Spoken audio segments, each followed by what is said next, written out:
વિશ્વ નેતા અને યશસ્વી વડાપ્રધાન શ્રી નરેન્દ્રભાઈ મોદી 12 વર્ષથી સાંસ્કૃતિક રાષ્ટ્રવાદ અને વિરાસતોના ગૌરવથી રાષ્ટ્રહિત સર્વોપરીનો મંત્ર સાકાર કરી રહ્યા છે.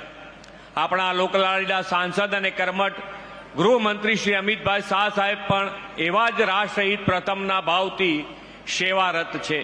શ્રી ઉમિયાધામ આયોજિત આજનો આ કાર્યક્રમ પણ એવો જ એક આનંદનો અવસર છે.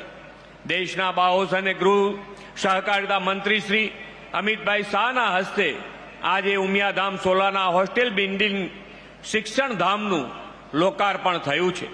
પાટીદાર સમાજે એકતા, સંગઠન અને પરસ્પર સહકારથી વિકાસની નવી કેન્દ્રી કંડારી છે. શિક્ષણ અને આધુનિકતાનો સ્વીકાર કરીને પણ પરંપરાઓ જાળવવાનું સંતુલન એ સમાજની વિશેષતા છે.